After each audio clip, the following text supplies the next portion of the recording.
कहते हैं हम जिक्र कर रहे हैं जो स्प्रिंग मीटिंग्स हो रही हैं आईएमएफ और वर्ल्ड बैंक की, वो कंक्लूड हो गई हैं और पाकिस्तान के हवाले से उसमें क्या अहम डेवलपमेंट्स हैं उस पर बात हो रही थी। और एक और जो चीज़ चलें वो तो पहले हमने बात की, जो भी रिपोर्ट्स आई, जो इकोनॉमिक आउटलुक है आईएमएफ की, और उसमें उन्होंने अपवर्ड रिवीजन की है जो हमारे यहाँ महंगाई की जो शरह है। तो ये हालांकि गवर्नमेंट जो है वो पिछले एक दो महीने में अगर थोड़ा सा उसमें ब्रेक लगा था जो महंगाई बढ़ने की जो शरह है, तो शायद बड़े यहाँ पे हम ऑप्टिमिस्टिक थे कि चीज़ें शायद बेहतर हो रही हैं, लेकिन अब आईएमएफ ने अब उसको रिवाइज किया अपवर्ड।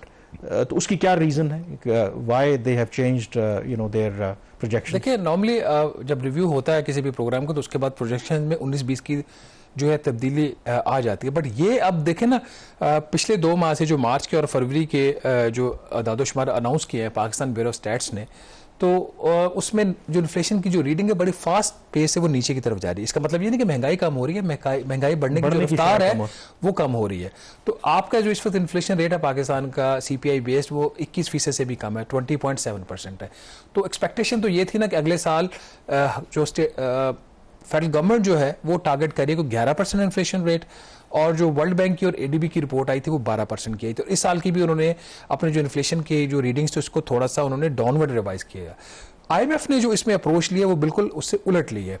इस साल की जो रीडिंग थी उन्होंने पहले अनाउंस की थी 24% की एक्सपेक्टेड एवरेज इन्फ्लेशन रेट, उसको 24 को उन्होंने कर दिया है 24.8%।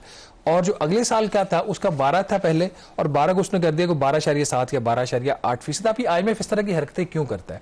मेरा ख्याल हम समटाइम्स आईएमएफ को ना बहुत ज्यादा लेवरेज दे देते हैं, इनकी जो स्क्रूटनी है उसकी भी करने की इतनी ही जरूरत होती है। आईएमएफ इस तरह की हरकतें इसलिए करता है कि जो इन्फ्लेशन फोरकास्टिंग होती है आपकी एक साल की, उसका डायरेक्ट एक रिलेशन होता है आपकी शरह सूद के साथ जो state bank of Pakistan determine करता है। तो हम तो ये एक्सपेक्ट कर रहे थे कि अब शरह सूद कम होगी, जब शरह सूद कम होगी तो आपके कारोबार भी चलेंगे और फेडरल गवर्नमेंट के ऊपर जो दबाव है, बहुत ज्यादा जो अखराजात हैं कर्जों के ऊपर सूद की अदायगी, वो भी कुछ कम होने की उम्मीद थी। तो ये हाई फोरकास्ट देते हैं, हाई फोरकास्ट देने के बाद ना तो फिर वो स्टेट बैंक के पास इतनी ऑप्शन रहती है कि शरह सूद को कम कर दे, और ना ही फिर आपकी जो इंटरेस्ट कॉस्ट है वो कम होती है। अब इस केस में भी अब हालांकि उन्होंने, हमारी एक्सपेक्टेशन ये थी कि अभी 29 को गालबन नई मॉनेटरी पॉलिसी अनाउंस हुई, तो इसमें इंटरेस्ट रेट कम होगा। तो यहाँ पे वो इस रिपोर्ट के अंदर बड़ी एक्सप्लिसिटली ये बात कह रहे हैं कि जो पाकिस्तान जैसे ममालिक हैं उनको टाइट मॉनेटरी पॉलिसी पे अमल दरामद जारी रखना चाहिए और डाटा ड्रिवन उनको फैसले करने चाहिए। अगर कोई रूम पैदा भी हो रहा है कोई इंटरेस्ट रेट कम होने का, तो आप उसको वेट लगता है कि आईएमएफ को जो इंटरेस्ट रेट के हवाले से वो खास ऑब्सेशन है और वो ये नहीं चाहते कि, और इसके बावजूद कि महंगाई की शरह खुद ही बढ़ा रहे हैं हर दफा उसकी फोरकास्ट। तो अगर ये 22% शरह सूद जो पाकिस्तान की तारीखी एक इंटरेस्ट रेट है, तो अगर इतनी ही इफेक्टिव होती तो कम से कम आप जो इन्फ्लेशन रेट है उसको तो सिंगल डिजिट में ले आए। अगले साल भी आप उसको डबल डिजिट में, हाई डबल डिजिट में दिखा रहे हैं, इस साल भी डबल डिजिट में दिखा रहे हैं। तो जब नहीं फायदा हो रहा है, जब एडमिनिस्ट्रेटिव इंक्रीज आ रहा है प्राइसेस में, तो फिर हुकूमत को कम करने दें शरह सूद एटलीस्ट। तो चलें ग्रोथ के नंबर्स क्या है इससे पहले कि फिर ग्रोथ नहीं, before going to the growth एक और जो इशू है पेट्रोलियम प्राइसेस का, हुकूमत भी लगता है अवाम की जान लेने पे तुली हुई है। इस नॉर्मली तो ये कहा जाता है कि जो इंटरनेशनल मार्केट की प्राइसेस हैं वो पास ऑन होंगी, और जितना आलमी मंडी में रद्दोबदल होगा उतना ही आवाम के ऊपर उसका रिलीफ होगा या इंक्रीज होगा। नॉर्मली तो इंक्रीज ही ज्यादातर होता है। ये जो आपके 15 अप्रैल को जो प्राइसेस डिटरमिन हुई है उसमें इन्होंने जो इनकी अपनी जो इनके डॉक्यूमेंट्स है उसके मुताबिक जो इम्पैक्ट था इंक्रीज का, जो आलमी मंडी से अगर कंपेयर करें, जो प्लाट्स का इनका फार्मूला है वो कि ₹1.73 फी लीटर पेट्रोल की कीमत में इजाफा होना चाहिए था। इफेक्टिवली वजारत खजाना ने इंक्रीज किया ₹4.53। उनका शायद ख्याल है कि ये 292 रुपए फी लीटर प्राइस कम थी, ये लोग दे सकते हैं, इसको थोड़ा सा ज्यादा करके बताते हैं। अभी ये अच्छी तरह ये लोग दबे नहीं है, इन्फ्लेशन को और ज्यादा दबाने की जरूरत है। तो ₹4.53 फी लीटर इन्होंने पेट्रोल की प्राइस में इंक्रीज किया। होना कितना चाहिए था? ₹1.73। इन्होंने बीच में कोई तकरीबन ₹1.5 की एक्सचेंज रेट एडजस्टमेंट डाली हुई है कि रुपए की कदर में कमी की वजह से ₹1.5 यहां से हम कीमत बढ़ा रहे हैं। और भाई जो state bank of Pakistan number daily announce करता है एक्सचेंज रेट की, उसमें तो रुपए की कदर या मजबूत हुई है या वो स्टेबल है, उसमें कमी नहीं। तो ये जो ₹1.5 का इंपैक्ट डाला ये इन्होंने क्यों डाला? इसके साथ एक इनलैंड फ्रेट इक्वलाइजेशन मार्जिन एक होता है IFEM में भी वो अगर पूरे मुल्क में कि आपने तेल की कीमत रखनी है तो वो उसकी भी प्राइस में इन्होंने इजाफा कर दिया। तो बहरहाल ये जो इस किस्म की जो वजारत खजाना भी हरकतें करती ये भी ठीक नहीं है। इन्फ्लेशन के साथ जो GDP ग्रोथ का जो आउटलुक है IMF का, वो उन्होंने पाकिस्तान का 2% ही रखा है इस साल का, और अगले साल का उनका 3.5% की उनकी फोरकास्ट है। जो एक और चीज इंपॉर्टेंट है जिसका फिर IMF के प्रोग्राम के ऊपर भी सवालिया निशान उठता है, वो है बजट के खसारा।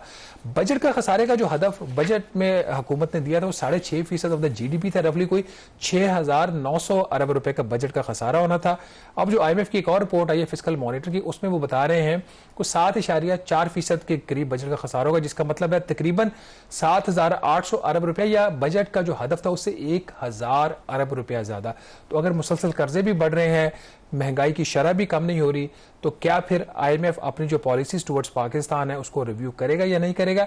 क्या वजारत खजाना जिसने अभी तक जान नहीं दिखाई कि मेरिट के ऊपर भी IMF से बात कर सके, इसके ऊपर कोई पॉलिसी स्टांस लेगी या नहीं लेगी? इन तमाम चीजों की जो रिफ्लेक्शन हमें मिलेगी वो अगले जो IMF का प्रोग्राम होगा उसमें मिलेगी। आप कह सकते हैं कि 10 मजीद रोज हैं, लेकिन जो 20 दिन की कारकर्दगी है, जो FBR का अपना नंबर है, तो अभी तक सिर्फ 50 जो रिटेलर्स हैं उन्होंने अपने आप को रजाकाराना तौर पर रजिस्टर करवाया है। तो मैं उन 50 जो रिटेलर्स हैं उनसे मिलना चाहूंगा, वो कौन लोग हैं? कामरान, वो एक इंडिया की मूवी थी ना, कितने आदमी थे, उसका बड़ा एक फेमस एक डायलॉग था, तो यहाँ पे भी वही सूरत हाल के कितने आदमी थे। आप मतलब मुझे तो ये भी डाउट हो सकता है कि FBR के कुछ जानने वाले हों कि कुछ ना कुछ तो यार नंबर तो उन्होंने रिक्वेस्ट की, कोशिश ही नहीं की इन्होंने। देखिए इस वक्त जो स्कीम इन्होंने लॉन्च की थी मार्च में और विद इफेक्ट फ्रॉम 1 अप्रैल, उसमें 1 महीने का टाइम दिया गया इन ताजरों को कि वो रजाकाराना तौर पर रजिस्टर हो जाएं। तो अभी कोई इन्फोर्समेंट वाली जो है वो कैंपेन नहीं शुरू हुई। ये रजाकाराना तौर पर 50 से भी इफेक्टिवली कम लोग हैं जो रजिस्टर हुए। तो मैंने FBR में किसी दोस्त को फोन किया, मैंने कहा यार ये 50 बंदे रजिस्टर कर लिए, मुबारकबाद किसको देनी है? उसने कहा रिटेलर्स को। मैंने कहा वो क्यों? उन्होंने कहा जी बनती उन्हें की है, हमारी इतनी जो बैड रेपुटेशन है इसके बावजूद वो रजाकाराना तौर पर हमारे नेट में आने के लिए तैयार होगी, तो मुबारकबाद भी उन्हीं की बनती है। और on a serious note, this reflects very poor on part of these retailers कि ये अभी भी टैक्स के दायराकार में नहीं आना चाहिए, और कोई भी आना नहीं चाहता। लेकिन अगर उनको ये खदशा होता कि 30 दिन के बाद जो है वो अगर रजिस्टर नहीं होते तो FBR या जो वक्त की हुकूमत है उनके खिलाफ कोई सख्त एक्शन लेके, तो डेफिनेटली वो रजिस्टर होते। 37 लाख से ज्यादा ताजिर हैं पाकिस्तान में, और अब इसकी हिस्ट्री में आज तक तकरीबन 3 लाख से भी कम है जो अपने गोशवारे जमा करवाते हैं इनकम टैक्स के। तो ये कैसे ये मुल्क आगे चलेगा? कैसे ये आपके जो टैक्स का जो बर्डन है वो इक्वली शेयर होगा? अगर इक्वली नहीं भी शेयर हो तो उसमें कोई थोड़ी बहुत कोई उसमें सैम्पल्स। मैं यहाँ पे रोकूंगा। आपने कहा कि क्योंकि रिटेलर्स को और होलसेलर्स को ये पता है कि जितनी मर्जी धमकी लगा ले गवर्नमेंट, FBR, इन्होंने करना कुछ नहीं है। क्या वाकई ये कुछ नहीं करेंगे? आफ्टर 30 अप्रैल जब ये डेडलाइन खत्म हो जाएगी तो कुछ नहीं होगा? क्या कर सकते हैं? That's the question ना। नहीं, कोई प्लान देखिए आपने तो, अगर आपने एक स्कीम अनाउंस की है, इतना पैसा आप खर्च कर रहे हैं, मीडिया कैंपेन चला रहे हैं, तो क्या फिर खत्म हो जाएगा उसके बाद? कुछ ना कुछ तो डिफरेंट करना पड़ेगा। देखिए ना, कानून में एक इन्होंने इख्तियार लिया था FBR ने कि वो जो लोग जो अपने गोशवारे जमा नहीं करवाते उनके मोबाइल फ़ोन की जो सिम है वो ब्लॉक कर दी जाएंगी, उनके बिजली के कनेक्शन मुनक़ता कर दिए जाएंगे, उनके गैस के कनेक्शन मुनक़ता कर दिए जाएंगे। इस माली साल के 9.5 माह से ज़्यादा का वक्त गुजर चुका है। एक मोबाइल फोन की सिम डिस्कनेक्ट हुई, एक बिजली का कनेक्शन काटा गया, एक गैस का कनेक्शन काटा गया। अगर काटा गया होता तो फिर डेफिनेटली आज ताजिर इस बात से डरते कि कल आएंगे हमारी बिजली काट देंगे, हमारे मोबाइल फोन्स बंद हो जाएंगे, तो फिर हम बिजनेस कैसे चलाएंगे? मतलब 30 अप्रैल के बाद कुछ नहीं आप मतलब मुझे तो इफेक्टिवली कुछ नहीं लग रहा है। एक और इसमें जो वरीसम एस्पेक्ट है वो इस हुकूमत की इफेक्टिवनेस है। एक कमज़ोर इत्तेहादी जमातों की ये हुकूमत है जो अपने फैसले इंडिपेंडेंटली खुद नहीं कर सकती। ये एक तासुर है इसके बारे में।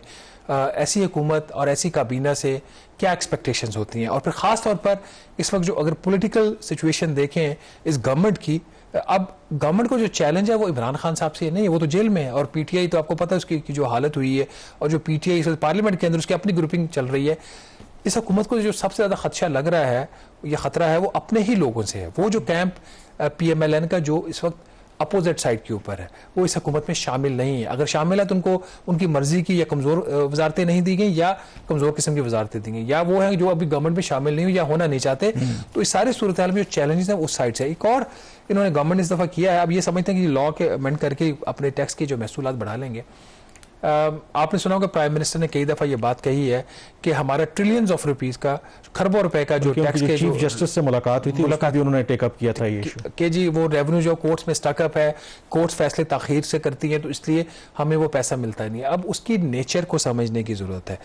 ज़्यादातर इसमें जो ऐसी टैक्स की डिमांड्स हैं जो कि सुपरफ्लुअस है, या उस केस में कुछ ऐसा है जैसे एक 7E का कानून बनाया था इन्होंने, 7E कानून की शिक है इनकम टैक्स ऑर्डिनेंस की, कि जिसके तहत अब जो रियल एस्टेट है जो कि आईनी तौर पर सूबाई मामला है उसके ऊपर टैक्स लगा दिया है। तो इस किस्म की चीज़ें कोर्ट्स में चैलेंज हुई हैं, और कई दफ़ा तो टैक्स डिमांड इसलिए रेज होती है कि FBR का जो टैक्स का हदफ है वो हासिल नहीं होता मंथली, तो वो जो कोई कमर्शियल बैंक है, कोई बड़ी गवर्नमेंट की कंपनी है या कोई प्राइवेट कंपनी है, उसे एडवांस ले लेते हैं, उस किस्म की भी डिमांड्स है। तो एक आज इन्होंने इसी हफ्ते एक मुजवजा बिल काबीना से पास करवाया जिसके तहत जो 4 टियर्स ऑफ जो अपील होता है एक टैक्स पेयर को अवेलेबल होता है, उसमें जो पहला टियर है जिसको बोलता है कमिश्नर अपील्स, जो ग्रेड 20 का ऑफिसर होता है FBR का, लेकिन वो मिनिस्ट्री ऑफ लॉ के अंडर काम करता है, वो टियर खत्म करने के लिए कानून एक नया लेके आ रहे हैं। उससे इनके ये ख्याल ये है कि वो जो केसेस कमिश्नर अपील्स के पास को तकरीबन 1700 अरब रुपए का रेवेन्यू वो स्टकअप इनके बकौल है, वो चला जाएगा एपेलेट ट्राइब्यूनल जो अगली स्टेज है।